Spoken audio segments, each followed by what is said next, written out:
just because we can replace all the artists' jobs with the computer doesn't mean we should do that. The reason why we love art to begin with is because it's not perfect and it's made by a human. That's why we like art. That is at the core of it. It's why would I try to compete with someone else who's obsessed with that thing and I'm not? They're going to beat me every time. Find what you're obsessed with and double down on that, because that already puts you in the 1% of the 1%. Where do you even want to start? I mean, who are your clients these days?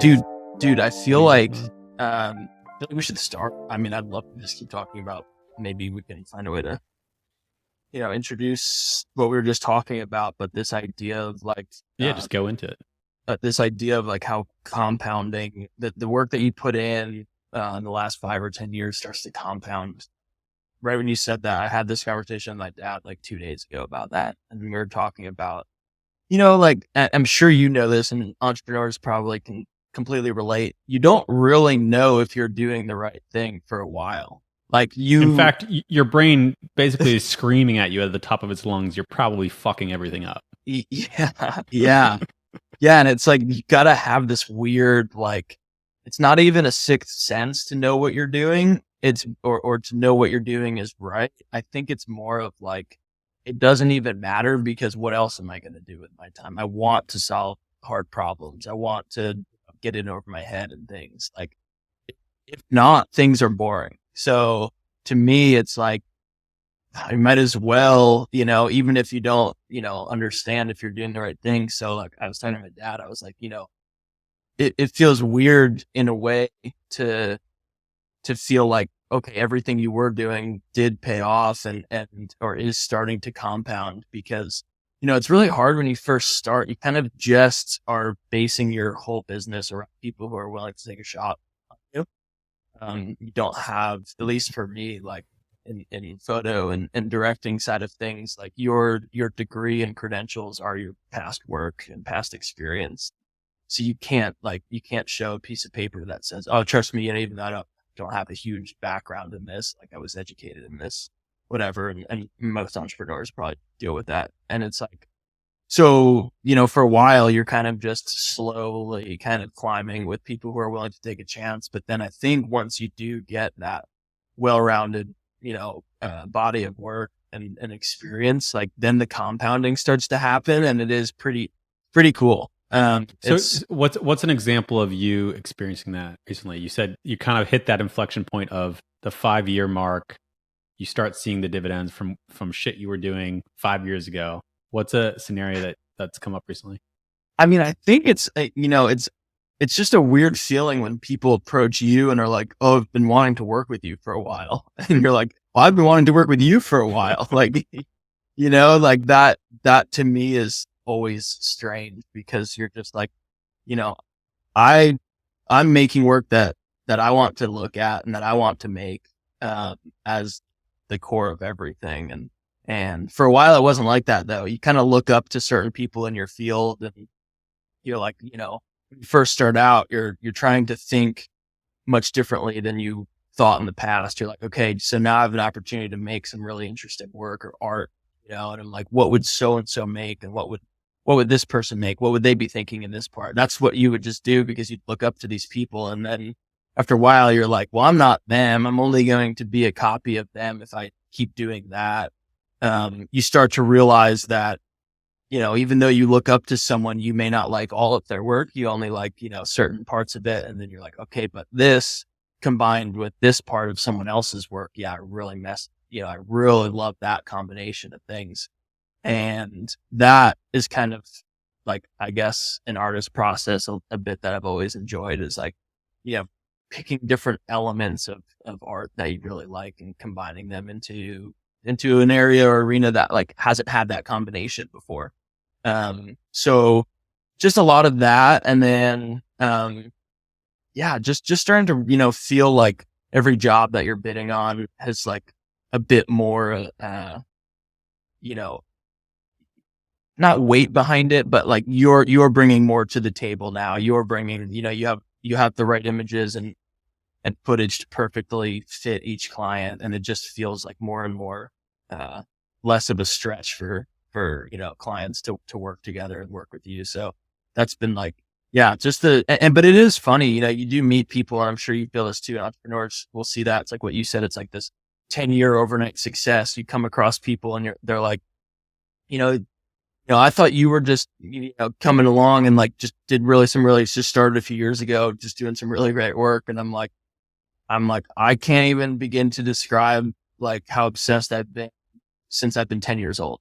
It's like, so to me, it's like, I feel like I'm the slowest one at this. Everyone else is just like pick something up a few years later, starts to really, get traction. But I think my thing has always been like, um, you know, hammering away at things to make a result that you really like, and lots of trial and error. Like, I think I trust my taste and my vision after seeing things way more than before seeing them. Like, I feel like my imagination is good, but my taste after trying 100 different variations is what I'd rather rely on, as an artist and an entrepreneur. But I'm curious, like for you, do you have, is there any like parallels in that for what you do?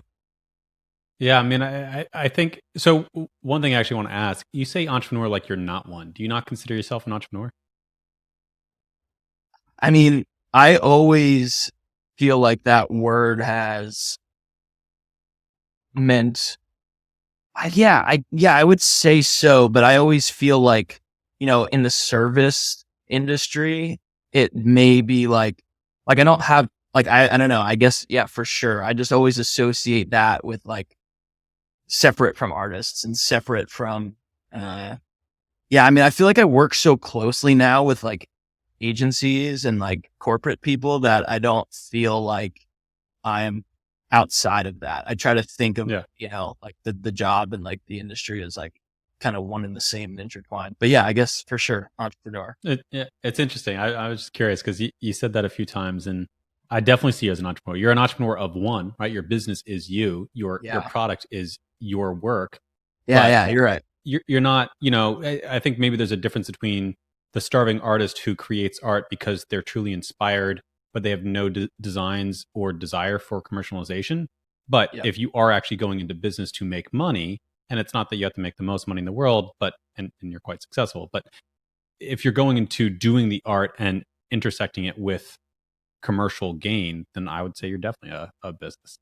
Yeah. Yeah. Yeah. Yeah. Absolutely. I think you're right. And it's like, I guess I just, I don't know if you think, do you, when you're working, when you wake up, you think of yourself, "Yeah, I'm an entrepreneur. I'm doing this and that." And my, like, I would never introduce myself as that. I'm sure you wouldn't Yeah, either. that's fair. That's fair. No, I mean, actually, I don't know. I think so much of my identity. You said you started getting obsessed when you were 10 in photography. I got obsessed with entrepreneurship when I was probably 12 or 13 or Mhm. something, and it was this kind of idea of hustling and figuring out an alternative route and making something out of nothing. And one of Mhm. the very first things I got obsessed with was perpetual motion, which is not doable, right? It's not physically possible. But I found out that Leonardo da Vinci and I think not Einstein, Isaac Newton, and a few other great minds were obsessed with trying to understand if perpetual motion was possible or not.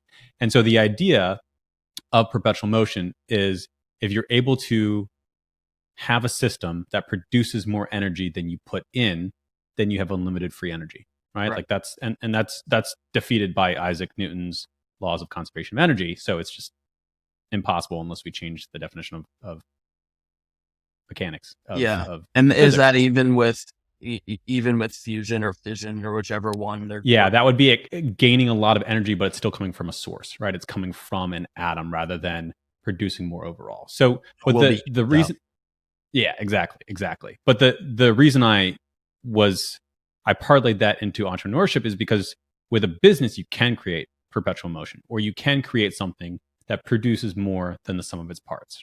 So if Yeah. you build a business and you're starting it out and you put all your energy into it and maybe it makes a little bit of money, it's still dependent on you to live, right? But as you grow as a business, eventually, hopefully, your software, your company, your organization becomes more than just this employee, that employee. It's a thing that can live and breathe on its own. Yeah. and the excess energy is profit, right? A healthy business produces profit for its shareholders, and that's the same thing with compound growth as well. If you put investment into something, eventually keeps stacking and produces interest, and then that interest could be more than the sum of the money that you're contributing on a monthly basis. So anyway, I've just always been obsessed with that kind of idea. So to answer your question, I actually have always identified, for better or for worse, as an entrepreneur since early on, and it's like probably one of the very core things in my DNA as to my identity and my character that I define myself as. Yeah. I would, I guess, like, we all have those, like, that's just a label, right? But like there's traits around that you've got that are like that, just hunger and desire to, especially probably to like look for solutions where most people aren't finding them, or like, building something, building a business where most people aren't seeing a business opportunity. Like that is probably, I can see that, like, can see that in you. And like, is probably like something that just, cause I feel like there's always like, to be like we were saying, most businesses don't survive past, I guess even the first year, but 5 years or whatever. So it's like, what is that, obviously it probably has more to do with the people than business, I would say. And it's like this grit, I would say, is a good word, that is like this sustained perseverance on getting to where you want to be at all costs. And I'm sure that's why people with ADHD, do well in this, because it's like just that hyper, like, become the task kind of mindset of like, okay, great. This is my like laser focused goal and nothing else matters. Nothing else can, it's not that nothing else can distract you from it, but like when you're in that flow state of like, honing in on, I'm making this happen. There are no other options. I think that is, Obsession. yeah. I mean, it's like, exactly. It's like probably why you or I like can get good at anything. It's just that obsessive personality, nature like that we have to become that. That's for me for sure. It's the only reason why. It's like, I guess it's totally what I was getting at. It's like my expertise, I would say, and like was saying, is hammering away at something, which is obsessing over something until it feels right, as opposed to just being like this there, that's amazing. And there's people like that, who have this golden touch with vision, whether it's based on a ton of experience or they're just like have been blessed with like a really, innate sense of, what other people might find interesting too. But yeah, I think that the obsession, I would say, yeah, obsession is like, that's a cool one. It's like, it's a perfect question to ask like anyone who's starting out. This is cool. Are you obsessed with it though? It's like, if And you're not, obsession is that next level. It's you don't care if it takes you 1 year or a day yeah, or your entire lifetime. yeah, You're going yeah, to do it. You're going to work at it in perpetuity, right? Like yeah, the end. Like it doesn't fucking matter what happens. You're yeah, going to do this. Period. yeah. You're going to find a way to do it. Well, what would be like, what motivates you? Is there like something down the line that motivates you? Or is it more like or is it more in the just day to day, like problem solving excitement that you get? Yeah, I mean, I think I do a lot of introspection, and so it's something that I'm constantly trying to understand. Why the hell am I doing what I'm doing? And I think I've always known, but I'm becoming more and more honest with it. And so for me, I think that this perpetual motion, this creating something that is greater than the sum of its parts, that has it's like the most interesting puzzle to me. And I want to solve it, yes, but even more interesting to me is I want to teach it. Because I think that if you do find the thing that you're obsessed with and you're able to find the intersection of what you're good at, what you're interested in, and what you can make money on, right? I think that's the trifecta of where you should spend your time. Yeah. If you're able to find that and you're able to do it faster and you're able to do it before you get sucked into a career or something that's kind of dead end but is more safe, I think that that's extremely rewarding. It's difficult, but it's very rewarding. And so, one of the things that I've become more and more aware of with myself, I'm still figuring out, is I think I really want to help people figure out that framework for how to go from idea in my world, from idea to product and then product to business. But I think that it can show up in many aspects of your life, of going from the idea of the thing that you want to the plan to achieve it, and then achieving it and doing the work to get there. And so my biggest hang up for a long time was I didn't feel like I had enough experience to teach. I didn't feel like I had enough experience to actually share anything. And it's only in the past year, starting this podcast, I've reached the inflection point where I definitely have so much to learn. I have so much to learn. But I do think I might be able to help someone skip over a week's worth of effort, or maybe 2 weeks worth of effort. And if I'm able to do that, if I'm able to help someone learn from the mistakes that I've beaten into my skull through pure unadulterated pain, then that's cool. And that's kind of what I'm motivated by right now. Yeah, you get that. Yeah, I think that is like a good reflection of like your pure love for the game. When you learn something and have a breakthrough, you're not just like, I'm going to keep this all feeling for myself. It's more like, all right, that took me 4 years to figure out. I think I can help someone get there sooner, and it's like, maybe it's choosing those specific people that you want to share that knowledge with or whatever. But like, I felt that way too with certain things where you reach a few different breakthroughs with things that you've been like cranking on for a while. And you're just like, I mean, I've done that this year, like a few times where you're just like, I'm locking myself in my apartment and figuring this out, whether it's like trying to figure out a certain color look or just a way to, get a specific, I'm just very obsessive with color and tone in images. And especially in photography, it is even more important than in directing. It's like, it kind of pushes emotion and sells a feeling as much as what the image is, but as well as I'd say the color and tone and feeling is a lot to do. Describe that process, like locking yourself in a room, maybe you have a specific image you're working on.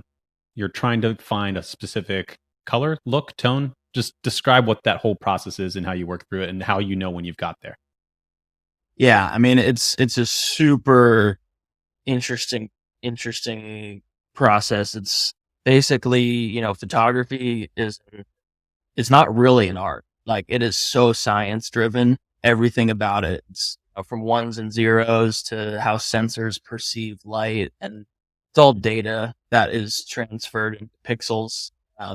And then there's, tons of different cameras and sensors and lens combinations that all result in an image that makes you feel specific ways. And I, a lot of what I do is it's not just making pictures that are supposed to be great or, sell a product or good to look at, but it's more to do with knowing what a client is looking for and what feeling they're trying to sell. And then how I'll translate that into a visual that will be like, psychological and make you feel that X, Y, or Z emotion or shed more light, guide your eye to certain parts of an image, certain features on a car, things like that. Like it's all, about kind of that crafting and using the tech and the data and color and light and all that to kind of translate into emotion. Kind of boils down to that. But one of the things that photography is always like, it's always in the shadow of film and filmmaking, video side of things, because there's just so much more money that goes into movies and film than do into photo shoots. So we're kind of stuck with prosumer kind of technology and equipment, whereas, the video guys get the professional stuff. And there are professional stills cameras, but they're quirky. They're not great. There's not a lot of money behind them.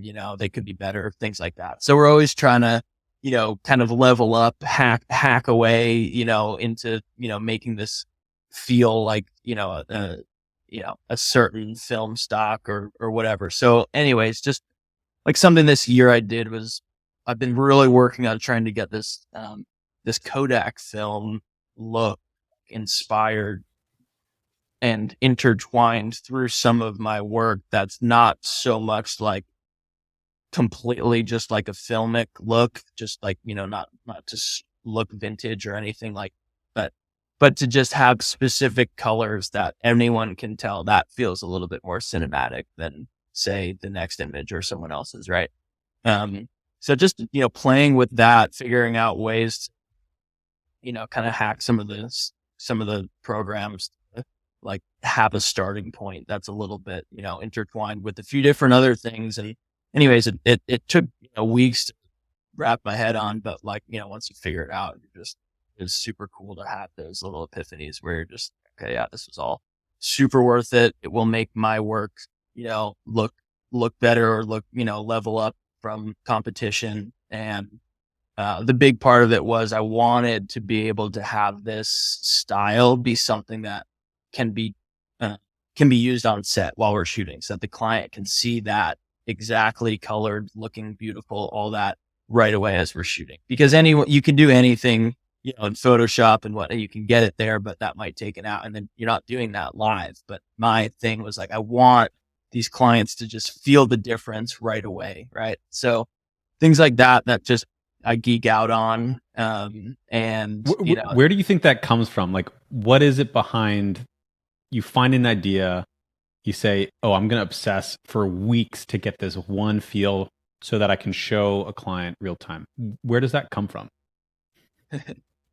I mean, I think I just want my stuff to look like that. I want it to feel like that, because I think at the end of the day, I'm trusting that, like, what I'm making is something that I want to look at, and trusting that vision that client will also want that. And we can tweak, we obviously, there will be times where what I want and what they want, and there's difference, and we work to get, closer to, getting what they want, and eventually, like, nailing what they want. But I would say, like, I don't know, man. I think it's just like, it just excites me, and it's super exciting I think what you were saying, to find that, like, kind of collision between, like, oh, this is super cool art. This is also making, money for me, and selling a product and helping someone else. And, like, kind of just is that perfect combination of, like, business and art and excitement. And, I wouldn't like, and it's just why I don't like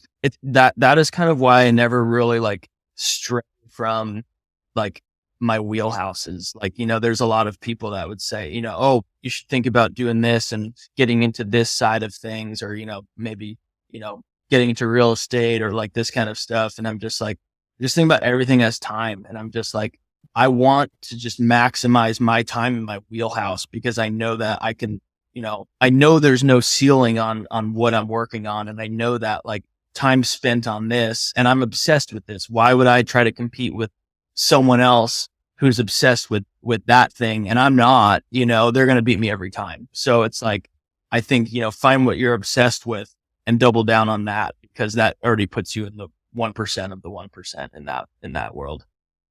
I think that's so true. And I think one of the things I've encountered recently that's a good concept is, as you get more success, you need to get better and better at saying no to bigger and bigger opportunities, because you will have more opportunities based on the thing that you're working on, based on your own skill, based on your own photography.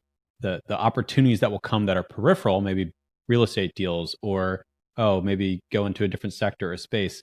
But the problem with that is you're an idiot in that space. You haven't spent time there. You don't know what you're doing. And so it's not to say that the opportunities are bad, right? They're probably good opportunities. You're just not an expert at that. So therefore, you need to say no to good opportunities, because I think the big thing that you highlight on is the cost is not money or missing out on opportunity. The cost is your time. The cost is your time on becoming more of an expert. Everything's time. Everything is time. There's no someone else is better than you. They're better than you because they've spent more time on it. That's it levels the playing field. Like, anyone who you look up to, who you're like, that's the other cool thing about when you hit breakthroughs in your work, you start to get that confidence, and you're like, oh, so-and-so that I thought was just like a god in their field, no, they've just spent tons of time on it. Right. And it's like, once you realize that and you put in the time, you're like, okay. And the time, it's like you said, it's probably not a year. It's probably more like a lifetime. But, like, when you put in 20 years on something, that's why things can get, that's why you can just get so far ahead in your craft, when you're, like, putting in, 80-hour weeks, time and like, just week after week after week, right? It's like that kind of like, you just can't replace time, It's like, it's the one thing that like, I'll never feel bad about, like, spending money to free up more time for me. Like and I know you do a good job at that too. Like it just having that gauge on like, okay, is it worth me spending this hour or 2 hours on this, or can someone else do that? And will that free me up to do other things? And I think that's like, as you get deeper into your own careers, like I think that, especially as an entrepreneur, that value proposition there, I think is like the one to be really dialed in on, because I could see, people kind of crashing and burning if they don't have that like gauge for time. The interesting thing too about that is it needs to scale as you scale. So if you're just starting out, you need to put your time into the craft. You need to put your reps in, your time under the bar, so that you actually can get good at it. And it's really fun if you suck. You probably will suck at first, but you just need to start putting in the reps. And as you put in the reps, you'll get better. And then as you get better, you can put in better reps, and then you get even better. But there is that inflection point where at some point you are constrained by your time, because you just need to work hard to start. But then once you start working hard and you get better, then you need to be smart about how you work. And that's where you start layering in additional people. And I see a lot of people get hamstrung by not delegating enough. I know I actually struggle with it. It's growing up with not so much money, you have this mindset of, well, I can do it myself. I can figure it out. It's also an entrepreneurial aspect of me. I can figure it out. I can learn anything. Yeah. But should I learn anything? Should I do it just because I can? And disseminating between that, how much is it worth it for me to learn this new skill that I won't be good at, that I could hire someone else to do and they'll do it in a third of the time, versus me doing it? It's probably not worthwhile. It's probably not worthwhile. Yeah. What's your perspective on art and money? I have a bunch of friends who are artists, and they all have different relationships with the commercialization of art. What's your perception on it? Well, I mean, are you asking just in terms of like the idea of mixing the two and how that kind of plays out? Yeah, I mean, so you can always, I've talked to artists before, and they'll say that money can pervert true art, and true art should be done independent of any commercialization. But obviously you've embraced the business side. What is true art? That's like, great question. That's to me is like, I see art as so broad. It's like, it is not just, I'm making this thing because only I want to look at it. That's true art, right? I guess, and that's what people are talking about. It's like, no one else influenced this thing. Obviously everyone, or your whole experience in life influences, but it's like, if people are kind of getting at that, and then, that if that's true art, and then I guess someone, just use advertising because it's an easy example. Art, we're making art, we're making films, we're making images, but now there's money attached to it.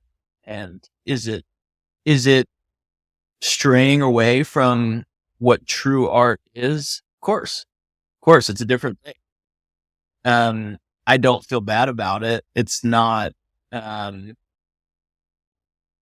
pretending to be art disguised, it's not disguised as art, but in fact it's advertising. It's advertising, and with, I'm not pretending to sell a car in my image. I'm selling a car. There's a car in this image, trying to make you buy it. My job is to make this thing look awesome, and just so it helps that I'm a car guy, and I don't just shoot cars, but that's just a good example. And, so, I don't ever remember feeling like, and I totally know I've had conversations with artists about this all the time, but I just remember like I went to community college for like a year taking art classes, and the art teacher was really cool. She would always just say like, art can't just be art. Like, it needs to communicate with the world.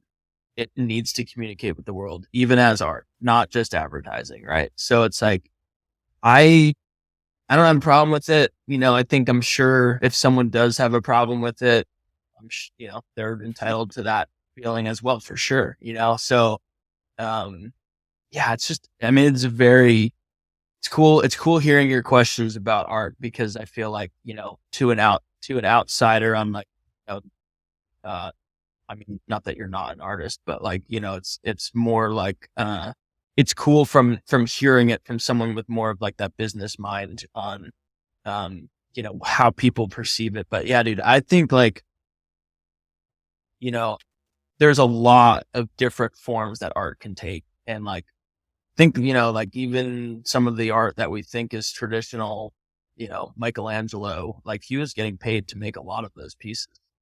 It's funny you say So that. I just went to Florence and went to saw the more Renaissance paintings than I ever thought I could amazing. see in a single day, and the Louvre, and all the things that exist from that time all had patrons that Yeah. were rich people buying portraits of themselves. They were paying Da Vinci or the church, buying portraits of God or the saints, or Da Vinci was commissioned to create inventions to further his war agenda, right? So the Da Vinci's were waging war against some other duke or whatever, right? And so he invented a bunch of things to scale walls and climb ladders and flying machines. But all of that art that we cherish as some of the highest art ever created was commissioned and paid for in a commercial sense. Yeah. So, it's I think it's easy to people to Well, have some high great vaulted art opinions. needs, I think great art needs boundaries too. It needs an aim. Sometimes it needs a specific goal. And commissions are a good one. It really like helps it. To me, that's the cool part about the job as a artist meets entrepreneur, is you get to solve problems through your art. It's like these people have a problem. They can't make it themselves. That's the purest form of what we do. And, They can't communicate what they need to communicate yeah, themselves. yeah. Sometimes they're good at communicating, but they just don't know how to make it. And sometimes they can't communicate it, but either Well, way. they can't communicate it visually, right? Like Right. art is communication as well. Yeah. Right.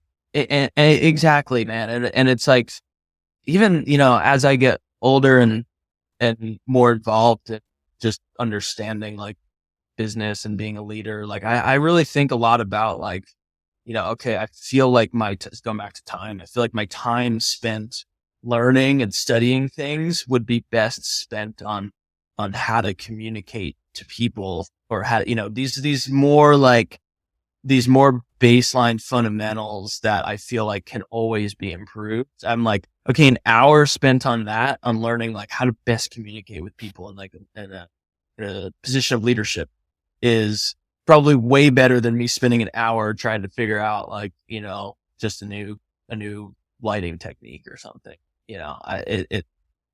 That's kind of the fun thing that I play with now, is like, okay, what if you do have that, if you do have time in your schedule, then to research. I mean, we all do, but like, to spend that time researching and getting better and improving. It's like, what are some of the areas that like maybe you're overlooking, or like, there's this great quote that I like keep thinking about, and it's like, the answers you most need are in the places you least want to look. And that has to do with introspection. And I always think about that, because it's like, okay, what's staring you in the face that you're avoiding? And a lot of times, like a lot of your problems can be solved just by facing that. So, what's currently staring you in the face that you're not dealing with? Oh man. I mean, aside from just, you know, a messy apartment, uh, that gets exponentially messier the more you're working on, for sure. Um, I don't know. I'd have to think on it. Is there anything that comes to your mind?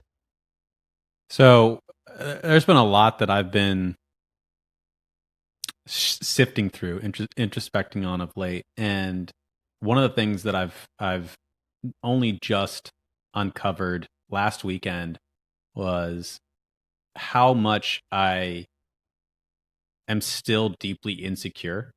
And I thought I kind of worked through imposter syndrome years ago. I thought I kind of had gotten past it and I felt comfortable and confident in what I was doing. And sure, I need to figure things out. But I realized that there was a voice in my head that was just absolutely abusive and was just expecting for me to fail. And so everything that I encountered in normal life that potentially was evidence of me not knowing what I was doing or potentially doing something wrong, I had this voice basically screaming at me saying, look, you're definitely going to fail. People are going to figure you out. They're going to figure out you have no clue what you're doing. And just kind of realizing that even some things that we might sort through, think we get through, and not directly look at, right? The things that we need to look at in the corner that are staring at us. Um, they're often still there. I don't know if you ever get fully past certain demons that you might have, but being conscious of them and living with them intentionally in the light and saying, yeah, this is my ugly voice that says shitty things sometimes, and um, that sucks. But it's also part of me, and I'm gonna like not shy away from it. I think that's something that I'm currently, you know, shifting through and looking at right now.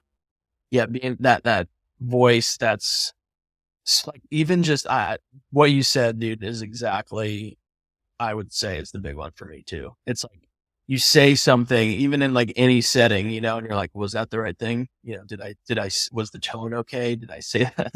Did I communicate that? I think it's like we're both like really just introspective and hard on ourselves, I guess, is really a better way to describe it. That was like something that I learned only probably a year ago. Was like, I just kept remembering, like, coming back to this, like, why are you so hard on yourself? Why are you so hard on yourself? Like, I could just feel like I could finally like stare that and being like, oh my God, like I've been doing that my whole life, like saying you're not good enough, get better. Cause that motivates you and that Yep. gets you to a point where you can be good enough by telling yourself you aren't good enough. You suck at this. You need to get better. Um, to a Do you think point, that's you necessary know, for growth? I think I, I don't know. I think it works to a certain point. I don't, but I also don't think that. So say it works for you for like 4 years, and then like in the fifth year, you're like, man, I'm like tired of like, this is not the right way to do things. Also, don't beat yourself up over the fact that what may have worked for you in the past may not work for you now. Yeah, I mean, that's you being hard on yourself again by saying like, oh man, so like don't fall into that loop, right? Because what may have worked for you for a little bit, great, that got you here. That's amazing. And like we all need to evolve and change, and like think being willing to like keep evolving and keep changing your processes of how you approach your work and how you think, I think is so important, like really understanding when you fall into like a scarcity mindset versus an abundance mindset on things, like start, or people on your team is probably more likely, like you can pick up on those things right away, and you're like kind of address them, like, whether that's like finding the right team to begin with, who you can pick up on is like, always approaching. To me, that's like, I think of what I do now as like way more like myself as a company with my guys who work with me, and not so much just like me and my assistants. Like I think about like who I bring on to a job is my company. And I am the president or whatever of the company, but it's so much more about like making sure that these moving parts stay, well oiled, and like kind of doing the right things and not grinding gears. And part of that is like finding the team that is like, to me, that like can do attitude is like, that's abundance mindset just boiled down. But that's everything, because if you have that, you can really tackle anything. It's like you take two people, one guy's got all the resources in the world but a bad attitude, and the other guy's got no resources but a great attitude. Who's going to win? The right attitude every time. He may not win right away, but he will win, or they will win, so it's like, to me, I always think about that. And like this, just because I've been on a kick with this too, like law of attraction is very similar to those things. So like if there's a situation in which you you lose whatever that is, right? You lose in that situation. Maybe, a good analogy is just sports. Like you're a goalie and you get scored on, right? If you think and you really channel that, you're like, man, I suck at this. I was just, scored on, like, maybe I'm not cut out for this, all that stuff. What will you attract? You won't attract confidence for yourself, right? But if you have a short memory and you're like, I'm still the greatest, like I can do this, I'm attracting, it's like, you want a great, if you want a great job, right? You want a great promotion and you're like, oh, my boss's boss just has this like confidence about him. He just knows how to tackle problems and right. And you can have that confidence. And then if you start to approach things with this really strong, kind of channeling this, this, I wouldn't say it's like, it's not just a feeling, but it's more of like this mindset of like, look, like I'm going to attract things that I want because, and you do that by telling yourself you already have those things. It may not be yet, but you already have those things and you just attract them by being more like them. How's that shown up in your life? Because I think that some people also look at that and have attraction or know what they want, but then they don't actually take any action to get it. And I think there are others who can leverage the law of attraction, but then also put in work to achieve it. So how has it shown up in your life to help you? I mean, I feel like I think there's a few things that come to mind. I feel like I've always thought of myself as someone who can do high level work. Like I've always just, whether it's distancing yourself from work that, from work or paths in life that may not end to be where you want them to be. But I've just always thought that like I could do high level work and Like on yourself, or no, high level work? like, like you can be the best in your industry, right? Like I've always thought that was possible. And I think you just start to then surround yourself by like, I'm not going to surround myself with people who are complaining. I'm not going to, because I don't believe in that. I don't, for whatever reason, I'm just allergic to it. I don't like complaining. And I think complaining is probably a great example of law of attraction, man. It's like the people who complain seem to just always find more and more things to complain on. And vice versa, dude. The people who are super grateful can just keep finding more things to be grateful for. So it's like, and at the end of the day, like, a lot of the time, like what we're looking for, happiness, the feeling of success, like that doesn't come from the end of the road. Like that's not like, oh, you won finally, then you unlocked these feelings that you're allowed to feel. No, dude, like you can allow yourself to feel that feeling of like success. What would that feel like? If I won this thing, okay, well, look, you just felt that, it's allowed, you're allowed to feel like that great feeling. That was part of kind of that beating yourself up the whole time. You're not allowed to feel good about, the work you're doing until it's at a certain point or whatever. Like, I don't buy into that anymore because it's just like, you can quite clearly, manufacture those feelings and moments and yeah, I don't know if this is sounding like kind of frou-frou or just a little bit like intangible, but I think there's a lot to be said in, it's the journey, not the destination. It's your state of mind or gratitude or whatever it is where you are. And so I think one of the things that shows up for me is taking the same example. Say you want to be an entrepreneur or photographer and you want to shoot for your dream company, or you want to have $1 million in revenue, whatever it is.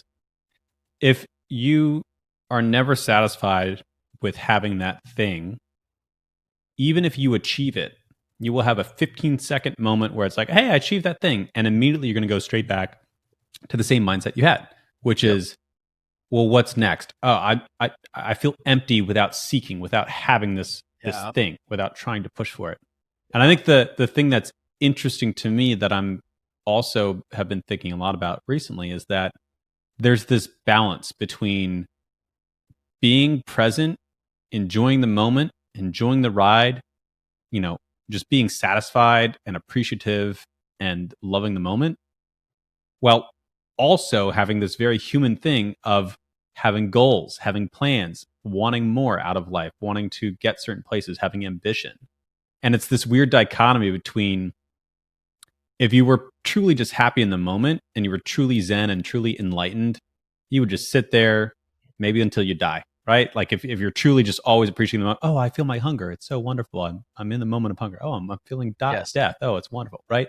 But Yes. also, if you're truly consumed by just wanting and desiring, you'll never be satisfied because you'll Yeah. always be seeking, always be wanting. And it's this weird human aspect of balancing the two at all times. Yeah, it is very much so. I heard this quote that reminded me of that. It was like, I think it was like we're living through dead memories at all times because you pretty much don't remember 99% of what you do every day because you're not in that moment, because you're in your head about what's the next thing, what's the last thing I did that I might have messed up on, what's something next week that I'm worried about. All those things make that time that you just spent doing that gone, never can have it back, didn't exist. We're living dead memories. That's a I gotta very, find, maybe it's a more eloquent than that, but it I was kind of like based. how brash Yeah, it it is was because pretty it sticks in stoic your and mind. blunt, and it was pretty, pretty just straightforward. By the way, I don't know if you've read Meditations by I have not. Marcus Aurelius. Marcus Aurelius, but is incredible. And I mean, I think I've read the whole thing now. And I mean, just the similarities between like lives then 2000 years ago and now are unbelievable, like unbelievable. So to the point where they're like, the feeling when you don't want to get out of bed in the morning and like the bed is warm and like, but you have things to do and all those like laments that everyone has. And on top of that, he was the most powerful man in the world at the time. He was the emperor of Rome in the year like 200. So, someone who you would think was, you know, barely, a human by today's standards and the same problems and day to days, still ruminating in his head about what he can be doing better, about being a better human, about, all these things, but really kind of through it's his journal basically. And, um, through it, he just uncovers all these real stoic beliefs that, basically why worry about things out of your control. It all comes down to that. And living true to your nature, animals, like they just do what animals do, right? Like, birds fly, they dig for worms, like all these things. They go about their business. They're not overthinking. They're not, doing all that. We are complicated, and complex, but if we can just do what we're, meant to be do, the things that bring us joy, the things that bring us purpose, caring for others, like these simple things that I think, even someone with all of that power that most people would aspire to, he's still looking to just get back to this, to being present. I think it all comes back to that because like you said, it's like, you really, that is the perfect example of like this time conversation. It is, none of it matters if you aren't present. Like it becomes wasted time, like completely wasted time. The time is like, you had an hour there and then you just used it for nothing, but worry. Right. And obviously as an entrepreneur, like there's all sorts of things, that can, take up your time that maybe other people might not have to think about. They leave the office and that's it. They come back, but that kind of thing, is never, that kind of comfort of mind, peace of mind is probably never excited you or I. It's more just like, yeah, that's nice. Would be super nice to feel that way, but would probably get boring really fast.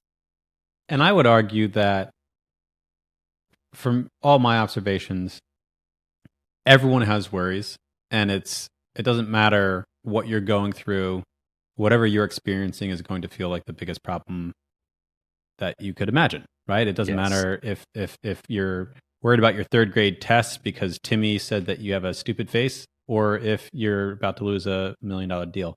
I think that human nature is that your problems always feel important. And so you carry that wherever you go, unless you work on the underlying belief system, which is it really worth even having worries? I mean, there are things that we can't control. Timmy says mean things sometimes. So be it, you know? Yeah, it's an interesting thing to kind of to work through and wrestle with. Everyone's got stuff. Every person that we come across, someone's mean, it's because of something, like it's, I think as I've gotten older, empathy has like really grown, just understanding like, look, everyone is the sum of their environment.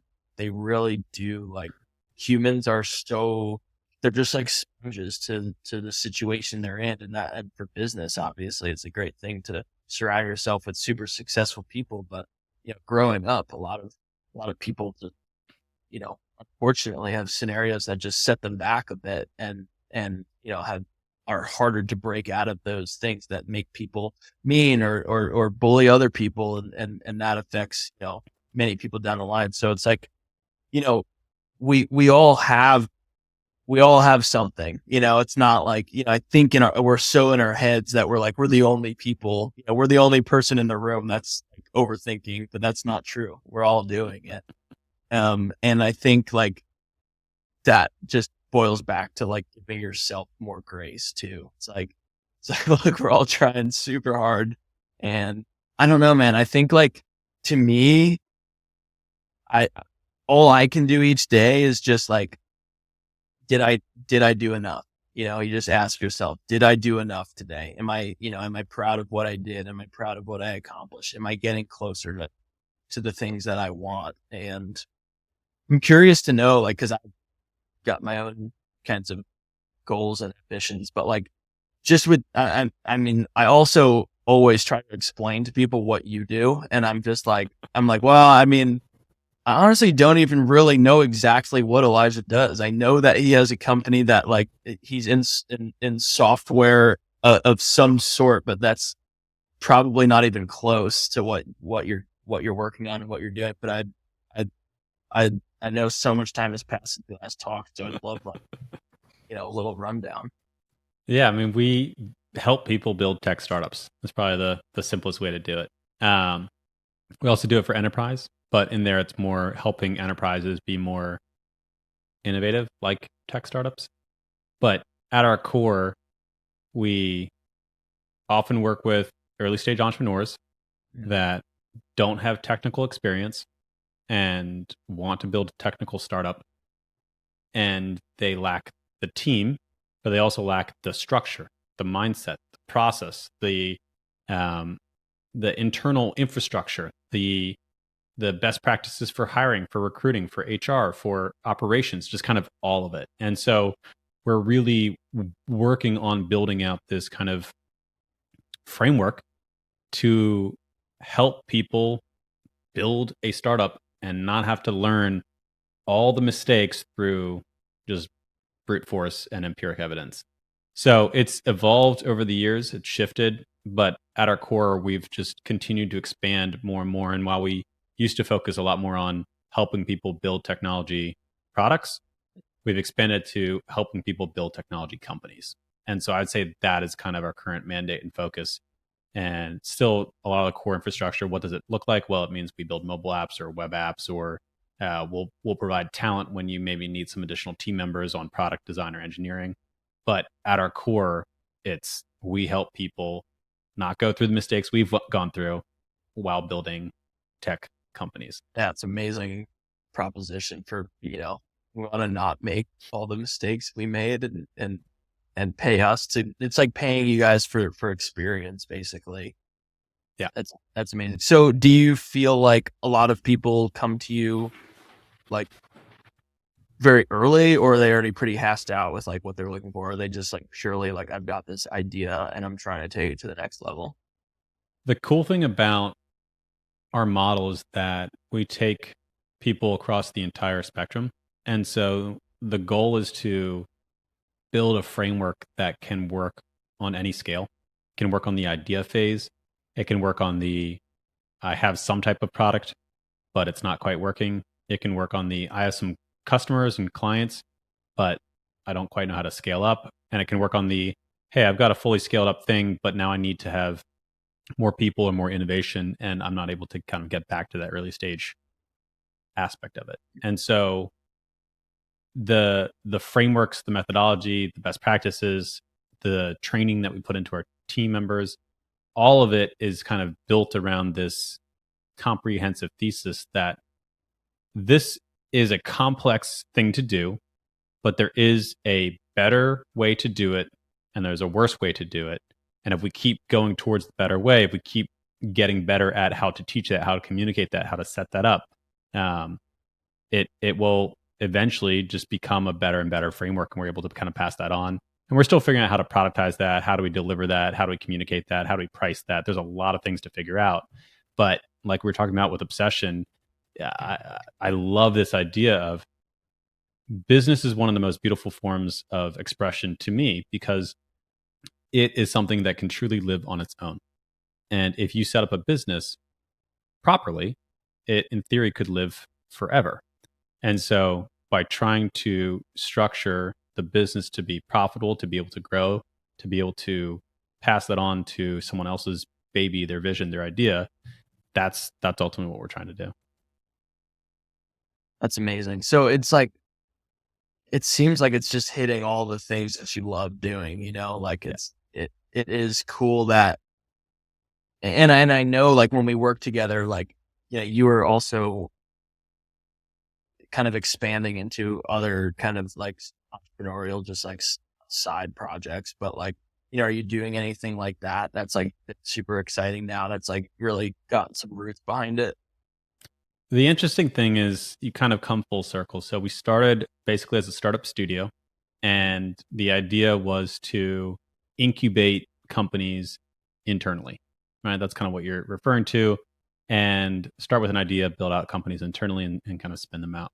Yeah. What we realized pretty quickly was that when you have something that makes money and something that costs you money, you end up focusing on the making money part. And that was our agency.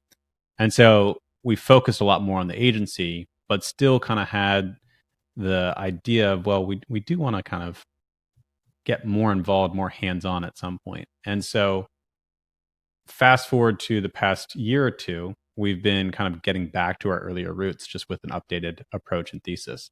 And so now rather than trying to incubate an idea fully in-house and build a product and build a team and then launch the business, we recognize that we are tech and product people. Like that is what we are. We're really good at that aspect.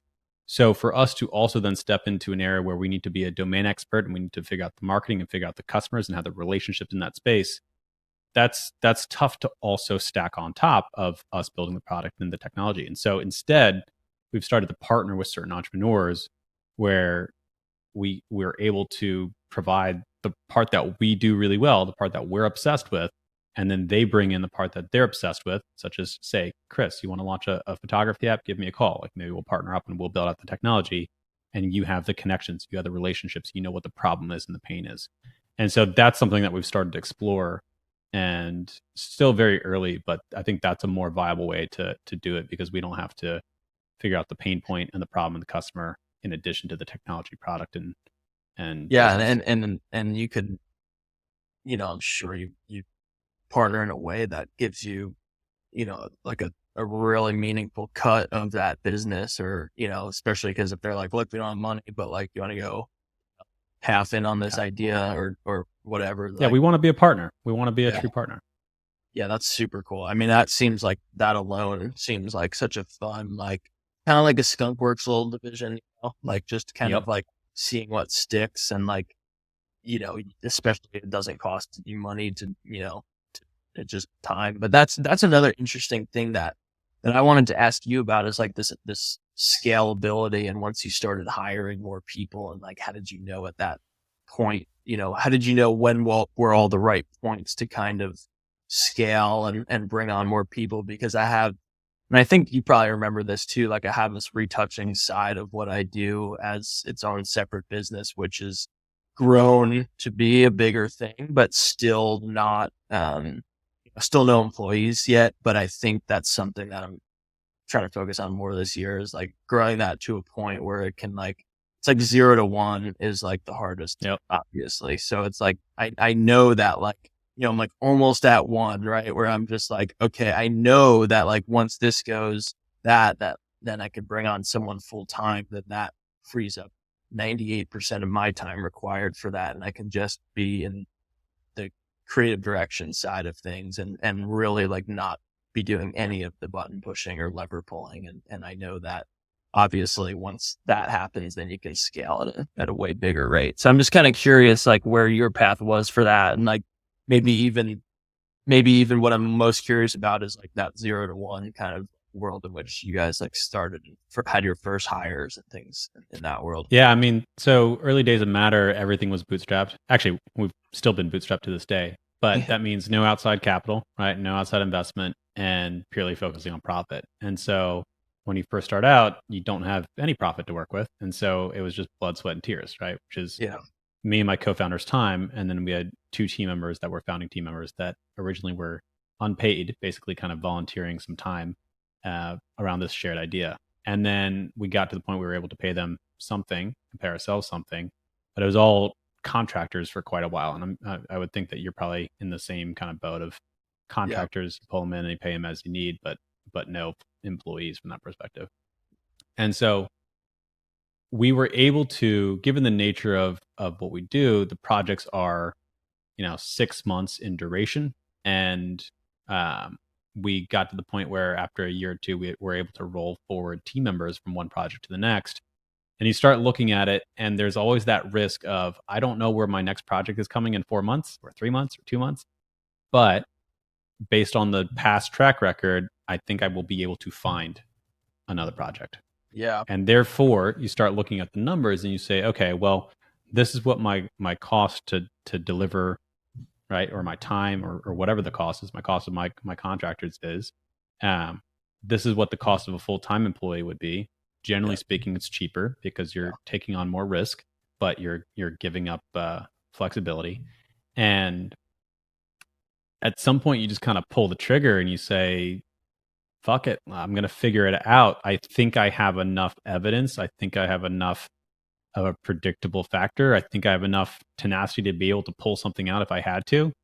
But you're assuming risk. And so whenever you kind of go from 0 to 1, there is inherent risk that you're taking Yeah. on at some point that you just need to embrace. Yeah. Well, and you get into that world of like, it's a good indicator. Is this risk worth it? A lot of times it's like, yeah, because most people aren't willing to do that. And that sets you in that spot where, okay, now there's only now there's like 5% of people you were just fighting against. Right now, you've gone into this next territory where, okay, this thing was a bigger risk and more difficult. And now the competition becomes way, way smaller in that next level. So do you think like there was a noticeable, I'm trying to look into my future of Yeah. scaling. Like, do you think it was noticeable right away that, not right away, but like within the first few months or year of like, you're definitely able to take on more projects and like actually scale income and revenue, pure revenue? I mean, it's the kind of thing where you make it up as you go, and so you have hindsight bias if you look back. But even to this day, we don't know where our clients are coming from in 6 months, right? It's so, and I think that's just the nature of kind of service-based work. Is you're focused on the clients you have right now, you're focused on the people that are potential clients right now, but you don't necessarily have that same type of long-term projection. And so it's a little bit of, okay, well, last month was better than the month before, and that was better than the month before, and I know that I could have used a full-time person over the past 3 months, and this is what it probably would have cost versus this is what I actually paid. And so based on that kind of finger in the wind historical data, I guess it feels right. Yeah. And again, we have spreadsheets and we do modeling and all this kind of stuff, but at the end of the day, you're still making an assumption Yeah. based on past performance ish, right? Based on your current intuition. And I think that that's one of the things that's beautiful about business, but also scary, is that a lot of it just comes down to you making a decision is generally more important and more impactful than making the right decision. And Yeah, you that's will interesting. often make better decisions because you make bad decisions. So either way, by making a decision, you get better and closer towards an outcome, right? If you hire someone and they're the wrong person and you burn some cash, the feedback's right there, right? The feedback's in your face saying, don't do that again. And that's part of what we're trying to do at Matters is take a lot of those lessons for tech entrepreneurs and make it less painful by just working through the Yeah. lessons and learnings that we have. Well, the fastest, I just read this, the fastest way to get better is double your rate of failure. Because I that love means that. you're The fastest trying get a, better. yeah, you're just trying a whole bunch of stuff, right? It's like Yeah. that really, once I read that, I was just like, dang, like there's so many things that have, projects that you're like, I'm not sure if this is the right one. Cause so much of what I do is based on personal work. Like you, you, you want to be shooting, X, Y, or Z for this client, but you don't have any work to back it up. Well, you better have some work that looks like you could do that or that kind of thing. Exactly. So you go out and do it. It's called tests or spec shoots or whatever, but it's like, sure, there's similarities with what you guys do. You have to, show some sort of proof that you can do this thing. And a lot of times it's like going back to the time equation, what's most worth my time? And it's like, and then kind of what you're saying is like, it doesn't matter. Just do something, right? Because either way, like, and I used to be so hung up on the result too. I used to be like, each one of these has to result in, you know, 10 new images for my portfolio. But that's not true. That doesn't have to be that way, especially if you're trying things all the time. You're doing more and more things. Like you'll never bat 1,000. You just won't. Not every single thing you touch turns to gold. It's okay.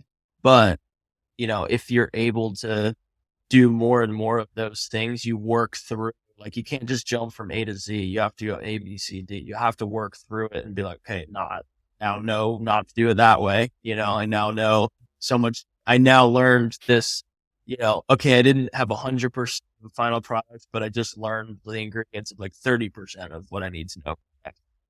So things like that I'm starting to realize that like it is not just about results and like, and also trusting the timing on things too. There's probably clients that you wish you could have landed, and then like 2 years later, you do land that thing and you're like, man, I would have not been prepared for that like 2 years ago. I'm sure we all would, make the most of things and learn as we go. But there's just certain times where you're just like, man, the experience that I had learned in the last 6 months prepared me for this thing that I had wanted for 4 years. And I think that's the interesting thing too is what's the best way to make a better to take a great photo is take 10 shitty ones, right? And it's by putting that time in, that experience, that if you went after your dream client and just went gangbusters on trying to land them, even if you landed them, you might not even be able to service them well. But by focusing on other things and just doing other work, that's how you actually got better, and then you get the client anyway. And Yes. it's this weird paradigm where just doing work, period, just doing something, period, making decisions, period, doubling your rate of failure actually produces a better result. And we forget that everyone who has been successful has failures. They have a bunch of practice, right? Practicing free throws, practicing at creating a Yeah. business or failing at making a business. It's all in the game of just doing the work, doing the Yes. time. Abundance mindset too. And law of attraction comes into play there. Yeah. You take on this mindset of, I'm not, you look at someone who's got great work and you're like, man, everything they do is amazing. The things that I'm doing aren't so great. You have to, if you really, think about those things and feel what it feels like to be successful and, have a successful shoot, for example, you start to think about, okay, what would be the ingredients that would go into that? Be like, okay, I probably would have planned for this, probably would have planned for this. That alone like sets you up way more than just like guessing on it. But you're like, okay, it succeeded because of X, Y, or Z. Okay, now let me think about why would it fail, right? Let me think about the 5 ways that like maybe it would fail. Okay, maybe this, maybe this, maybe this. And like that kind of, I guess like that kind of introspection seems like you and I are like really into that. Like, I wonder if that is super common with entrepreneurs, or is introspection kind of like this scary world that a lot of people don't want to like dive too deep into, because then they just start looking at a mirror and you see everything that's wrong, you know?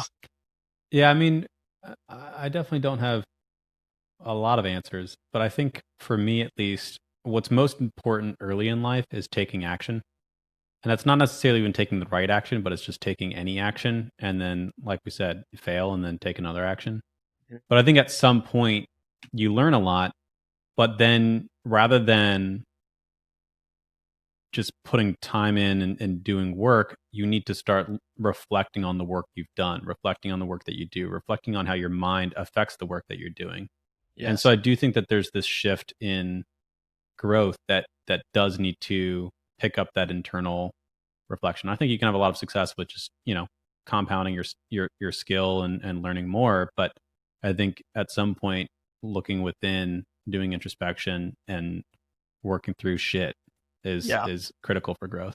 I think I told you this before, because I tell everyone this, but my dad worked in corporate for a while, and or for his whole career, and he would always say 39 plus 1 is greater than 40. And what that means is 40 hours a week, you just work those 40 hours. You don't think about what you're doing. You just work for the company those 40 hours. But if you did what you were supposed to for 39 hours, and then you just took 1 hour a week to think about how can you be improving and doing things better exponentially, those 39 hours become way more effective than the 40 that someone else was doing. That's awesome. That's Yeah. a really compound growth. Come back to compound growth. Yeah. I think that's what it is, dude. It's like, it really is, kind of goes back to what we were saying in the beginning. Like, it's just so hard to know you're doing the right thing when you're early on. You don't have a lot of praise. Yeah, maybe you do, but like, a lot of time, like, especially if you have the right taste and vision, you can tell by your own work that you're like, wow, I'm nowhere close to where I want this to be. But through, what you're saying, through just tons of doing, no matter what, and not getting so, you know, bummed out on the failures, but just focusing on the learning. It's like almost like so much of entrepreneurship is like unlearning what school teaches you, that failure is bad. It's like that to me is like a very common thing that keeps coming up, is like, we're just so ingrained to avoid failure. We're so ingrained to avoid discomfort nowadays. Like, all these things like really do mess with our uh, problem solving and goal achieving ability. Whereas if you're just like, I always think about that. I'm like, is there any mindset that I've carried with me over the last few years that has totally held me back from something? Because like, if you're doing well and, it seems like you're doing great, and it's like, so you start to think, you're like, okay, cool, I'm doing the right things, but are you doing the right things? Like, how much better could things even be? And it's not to say that what you're doing isn't good. It's not like you should be so hard on yourself all the time, like what we talked about, but it's more about like, you know, just always looking and being like, okay, yeah, this turned out great, but like, is there something that can like 5x my, my work next year that like I'm just totally ignoring, or even, 50%, better outcome. Like, is there, or 1%, a lot of it is like just moving the needle every day. I think as an entrepreneur, it's like not all like winning big jobs and all that kind of, stuff. It's like, did I move the needle today? Was it 1%? Was it 5%? Like, we're always becoming something, are we becoming something we want, or are we becoming something we don't want? Right. And it's like, everything we're doing has like, I think that's, as I get older, I start to realize there's a cause and effect of everything, like the habits that you do, that like how you do one thing in your home life is how you do everything. Are you cutting corners with this? Like, things like that, that just like, for whatever reason, our brains are just obsessive with that, but they just seep into things. If you're out for a run, are you just like cutting Are you cutting, are you stopping short? Are you not running through the finish? Like all these little things that just like, just not compromising on things, I think is so important in anything you do, because it really like, if you compromise on the little things, like throughout your day, you're going to compromise on the big things in business. So like really giving yourself that, like, just those boundaries, I think like really just helps move that needle a little bit more each day. Yeah, I completely agree. As a professional photographer, what are your thoughts on Midjourney? Dude, good question. I'm actually surprised I haven't talked to you about this yet. Um, man. Well, first initial thoughts were this is the coolest thing ever. First thoughts when it first popped off, like last summer or like last spring, something like that, or at least that's when I found it. Um, was like, this is really fascinating, and how good it was right away. Or not right away. The version that I was playing with was like, whoa, and second thoughts were like, I wonder if like artists will just like be prompt people and like know the best prompts, because like it seemed like that is like we're talking about, it's like clients can't communicate what they want, so they work with us who can translate what they want into visuals. Well, that's just like a prompt. That's like the literal version, the prompt. Like I would say, that's someone's job now, is like someone's like a Midjourney prompt person. They're like the photographer. But just in terms of like where it leads and where it goes, I don't know, man. Like I don't see it as like, I mean, I'm not saying like it's not a problem. I'm not saying like no worries, but I don't see it as like, I'm thinking the whole industry will be virtual in 5 years. I don't know. I just think like already in 2023, like people just want authentic content and authenticity and visuals. That's paramount over everything. It's like, good analogy is like, when Instagram first came out, like it was just all like just super, beautiful images, hyper real, everything. And same with influencers and models. Like they would just work with great photographers to, just create like stunning images. And now like people are just posting like selfies, like they just woke up and they're just like, yeah, this is actually my life. It's not all that fake stuff that we were just looking at. And same with automotive industry. Like when Photoshop first came out, like everything got so hyper retouched to the point where it was just like a car would never look like that in real life, but it looks super cool. So they did it, right? That was like early 2000s, mid 2000s,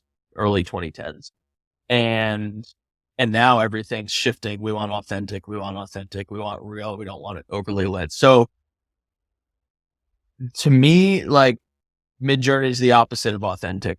And I don't see like customers and clients and I don't really see like anyone who's like super itching for that, except for maybe like fast content that is like just like an Instagram ad that's like you just swipe past and you see it once and it like does what it's supposed to do. But like, I don't see it as like something that becomes a thread, but I do think like AI intertwined with post-production and retouching and things like that can be used as a tool for people like us to speed up processes and just find more efficiencies. And it might, it will mess with some jobs at certain levels. But I think like if you're a director, a person who's a creative vision, like working to get a team to a specific vision as a photographer, like you're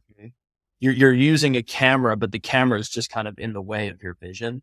So it's like, you're still you're being hired, not because you can like use the camera. You're being hired because like, like what combination of things adds to the vision that feels right for this project. So, I think that will always exist even with a tool like Midjourney.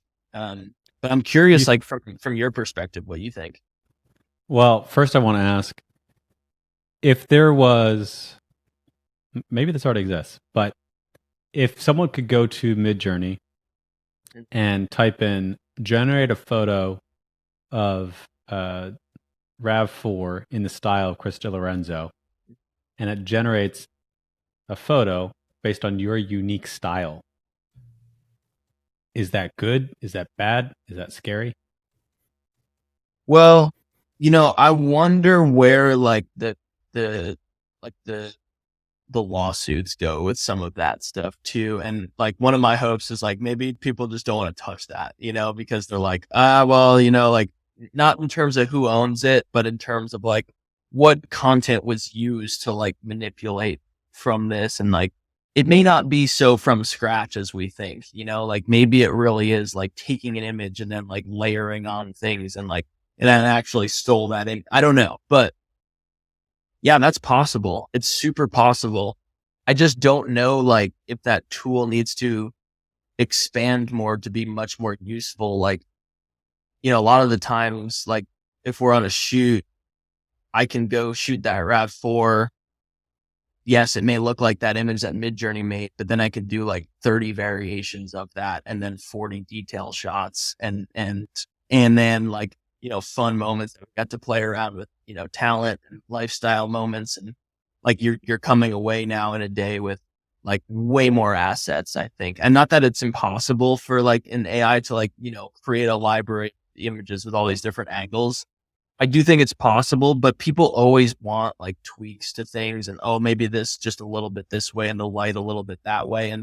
And I just think like kind of like how CGI when it came out, it's like, okay, well, once you start to have that much control and want that much control over things, it just becomes an expensive process to do. And each image becomes expensive. And then like, okay, now it's authentic because we're doing this in CG and it's just better to do it in real. I don't know. That's my hope.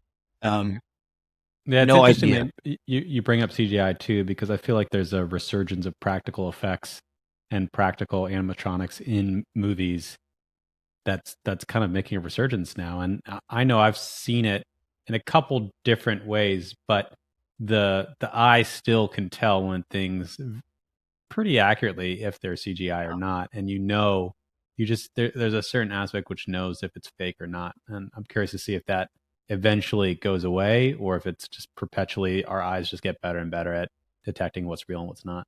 The eye is like, the eye is so picking up on those things. It's crazy. Just, and you don't have to be an artist to pick up on it. You know what I mean? Like we all pick up on it. It's like some sort of weird, like, I don't know if it has to do with like survival instincts that's ingrained in us, but something to tell us when something is not quite right. Something you thought was one thing is not actually that thing.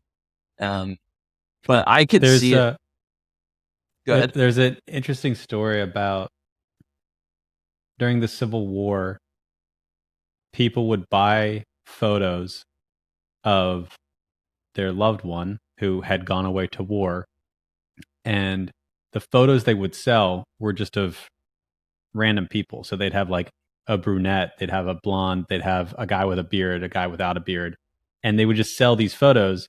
And they thought they were actually the person, their loved one. They actually thought it was a unique photograph of them. And it's the type of thing where this is early days of photograph. They weren't high quality, but also people weren't used to seeing something that was so quote unquote lifelike, right? They weren't Yeah. used to seeing what that is. And as time has gone on, as quality of images have gotten better, our standards have risen. But if you showed a CGI image that was generated today to someone from 10 years ago or 30 years ago, they might think it's real. They might think it's a photograph because their brain hasn't been expanded to the possibilities of it. So it's just interesting to see how our identification of what is real has shifted as a species as we continue to get more and more realistic fake things. We just get better and better at detecting fake things. Yeah, like the shark from Jaws, looking at it now is like the fakest thing on earth. But y- then it was not possible before. So it's like, yeah, the belief of what is real and what's not, like, evolves as technology evolves, it seems.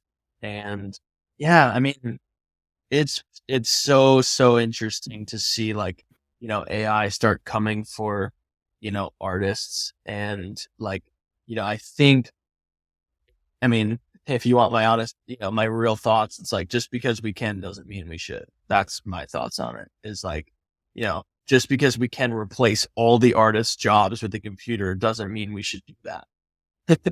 Yeah. It's like the reason why we love art to begin with is because it's not perfect and it's made by a human. That's why we like art. Like, that is at the core of it, why we're fascinated with. It is interesting though. Like, we're not just fascinated with art, but we're fascinated with beauty. And like, other animals aren't fixated on beautiful things, but we are. I don't know why, but we stare at a sunset. Other animals are not sitting on the beach staring at the sunset too with us. They might be there, but they're not doing that. So it's like, what is it? Why does that? Why does beauty? Why do beautiful things like make us feel a certain way? I don't know if you have any like thoughts on that. Yeah, when you said beauty at first, I was thinking of beauty. Beauty is for mating, for reproduction, but beauty in the sense of a starry night or a sunset. That definitely is something that's pretty unique. And I don't know. I mean, I think humans are, as far as we know, the only species that's able to have a capacity for wonder, only species that is conscious. And I think that there's got to be some aspect which is all evolution of, maybe not evolution, all advancement of humanity has been based on curiosity, based on trying to figure out a better way, technology, innovation, all of it. Mhm. And so without that innate sense of wonder, we probably wouldn't have come, or curiosity, we wouldn't have come down out of the trees and foraged for food or whatever the initial monkeys did. And so I wonder if it's kind of baked in to who we are, is to have a certain sense of curiosity, which is tied into awe, which is tied into just amazement at the universe, which when you're truly present with a tree in a field on a summer day or a super quiet lake in winter, there's a certain amount of presence that you have in the world when you are in those moments. And that is beautiful and that is awe inspiring. And I wonder if it's kind of built into that. But yeah, I don't know. It's a great question. And how, like, I think a lot of us, I think like nostalgia plays like a big part of that too. The things that we find beautiful are often like things we liked as kids, or like the environments we were in. You know, growing up, like, we went to the beach a lot, and I was just always fascinated by the ocean, probably because my brain was super malleable at the time. Or, um, just like, there's certain, like, I'm pitching on a job right now, and I'm like talking about, a lot of the story is the directing spot, and a lot of the story is about making these core memories. And this thought that, you know, maybe visually we can inject some of those things that we all saw, the way we saw the world as a kid. Everything was vibrant and the grass was so lush and the sun was so strong, and like these things that like kind of play into our, nostalgia in our brain that we long for, uh, is probably, a human thing. I can't imagine other animals are. I think these all come with probably complexity of mind, I would say. It's just like, the brain can think on, if someone can think and reason, then they'd probably have all these emotions too. But I mean, I don't want to skip. I do want your thoughts on Midjourney, and I'm curious if you played with it a lot or not too. Yeah, I haven't Yeah. played with it a lot. I think that the art side, I've played a lot with AI Mhm. and building out natural language tools, but less so on the art side. And I think that there's, I think I maybe have a bit of an aversion too, because I don't necessarily know if we need it. And so I don't have a desire to really explore what that tool is or does. I'm not trying to make art in my free time. I'm not trying to make art for a client. So there is an aspect which is it's not solving a problem that I have. It's not um, appealing to me personally. I think Mhm. that there are applications for it, and I do think, like you said, that there are certain instances where it might make sense. And one instance is we actually have a client who they own a bunch of marinas, and we're building out a mobile app for their members. And so one of the unique aspects that we're doing is each member has a boat. We know their make and model, and so we're actually generating a graphic of their boat to make the app feel more custom and personalized. Super And cool. again, that's something that might go to an Adobe Illustrator artist or something previously, but it's also kind of a blended line where I think that when you want higher quality art or creation of graphics, you will still have that, but then there's also this tool for generation of it. And I don't think it needs to be either or. I think it's Yeah. both and. Yeah. It's like knowing where things should be just pure data or like it's like data or informational. You don't need an artist to be doing that. And it like leaves more, hopefully, leaves more of these more creative and meaningful, pieces that are supposed to stand out for the artists. And not so much just like this, but to me, like that was always like, you don't want to aspire to just making like, super fast pieces of information Right. like that just are, I'm not trying to take photos of products that just like, this is a card reader and I should take a photo of it for their website. Like it's that should just, they should have an in-house person doing that, who's just like handling all the assets. So it's like what you said, it's almost like hopefully these things all have kind of their own lanes and uses, and it's not so much like an either or, which can't imagine like,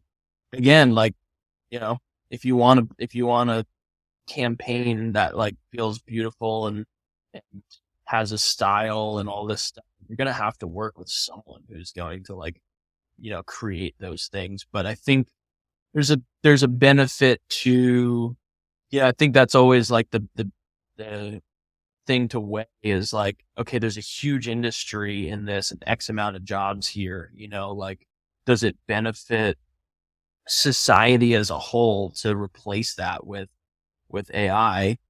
No, it just benefits the few people at the top probably. Right. So it's like, I think we'll have to be like super careful with, kind of where that leads with in terms of like, is this benefiting is this benefiting like, most people, majority of people, the people that do great work, or is this just benefiting like, you know, the people at the top to just make even more money? So it's like, it's a fun tool right now, man. Like it's super cool to just play around with. If I've got a vision and I'm like, I want to make a world that I want to sell this idea and make a world that doesn't exist, but I want some visuals for it. And, you can just kind of toy around with that for a while. Like I'm pitching another thing where I'm like, I would really want to have a waterfall, in this scene. And I'm like, well, we can just add it in VFX and CGI. Like, it's people are good enough now to make a believable waterfall that's in the distance, no problem. Um, and to mock that up, I'm just actually it was in Photoshop. It was with generative fill in Photoshop, the AI tool. And I was like, waterfall on this canyon, and it just like gave me three options, and one was absolutely perfect. And I'm perfect for the mock up. And I'm just like, okay, this is super cool. Saves time, helps you kind of get to the core of what an artist. And I think maybe that's kind of what, maybe AI pushes artists into this world of like more about vision, more about ideas and vision as the currency and less about like the button pushing and the actual like execution of it. Yeah, it's definitely interesting to see how it evolves, and ideally it enhances, does not kill, right? It enhances the things that are more meaningful for you that you want to do, and reduces the barrier for effort for the things that maybe are more mechanical or you don't like, whether it's retouching, or maybe it does 70% of retouching automatically and then you layer in your specific aspect. Or with Yeah. doing a mock, right, you're able to more accurately and effectively communicate an idea that previously you would have had to use something less effective, i.e. words, to communicate. And so hopefully there's that balance, and we don't toe over the line. How about chat GPT? Are you liking that? Yeah, I use it on a daily basis. It's definitely been helpful for Now, how about consistently pumping stuff out. I've seen some people play around with like asking it to, do little Python scripts and things like that. Like, is it just pretty rudimentary with that, or can it do some interesting things? It's it's pretty good actually, for specific tasks. So debugging is one of the things that's most effective at, which is, you just kind of take the code, you put in the error, and then it's like, oh, it's right here, it's right there. It's also really good at kind of scaffolding out basic things that you might need. So if you need a boilerplate for a file, right? It can kind of scaffold out all the basics, and then you can kind of talk with it to kind of expand it. You still need to know what you're doing. You still need to know how to communicate with it, and you still need to kind of fix things when it gets confused. But it dramatically speeds up workflows. That's pretty That's cool. amazing. Yeah. I mean, it seems like coding is a great fit for things like AI, right?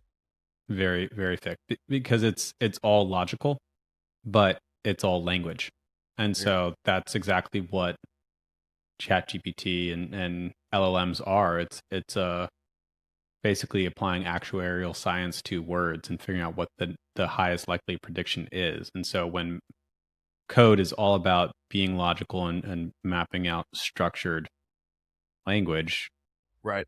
this wants to fill in the gap, and I think it's a very, very good pairing between the two. Is there any businesses that you're either in or working on that is more like white labeling AI tech to serve a specific niche? Yes, yes, I'll Yeah. tell you after the podcast. I'll fill you in. Yeah, Definitely to some good me, stuff. that's like my mind keeps going there. I'm like, okay, where's I'm making lists on, like, I'm like, Yeah, what are all the things that would just be a shoot, plug and play, label it as this, boom, done, you know? yeah, yeah. The problem still comes back to, again, users. You have to be able to be good at getting your users, finding their pain point, and then interacting with them, because the technology itself is fairly commoditized. Um, anyone can build something pretty quickly now with on the backbones of it. So it comes down to first Still to have to solve. market, best user Yeah. experience, and finding the people that have the pain that you're trying to solve. Yeah. I mean, it seems like, especially nowadays, like people are really savvy, and like you can have the best ad campaign targeted at these, but if they don't care, if it's not a problem for them, if they don't need that help, like they're not going to buy it. They're Yeah. not going to partake in that. Like people just want, especially now, I think people, like everyone is really about like, you know, how can I save time? Can I get my groceries delivered? Can I do all these things? Like these things are important to people I don't think it's a bad thing. I mean, look, I don't really like walking around in the grocery store when I can just be like, oh, reorder what I got last week. Boom, it's at my house. It costs $3 to get delivered, done, or whatever. It's $10 more than if I was in store like that. Now I was just able to work for an hour on this thing, So it's like I don't see those things as necessarily being, a problem, but I know some people think it can probably like lead to just all of us just being in our little boxes all day. And then, I'm totally on that page of making sure we're still kind of having a lot of these in person, connections, which me and you have to do and have to hang out soon next time. Actually, I think I'm coming back uh, in September, I think. Oh, sweet. Well, Um, yeah, I'm around. but, Probably. but yeah, dude, I'm just trying to, Well, so here, let's you're, close out the podcast. We'll get into some of the specific stuff. Yeah. okay, sick. All right. So I'll just I'll throw an ender on here, and we'll do the. I don't actually do audio spike editing, but Chris. So if people want to find you out there, where do they find you online? I am at chrisdelorenzo.photo.com and my Instagram's Chris_DeLorenzo. Awesome. Thanks for coming on the show. I had a blast, dude. Thank you.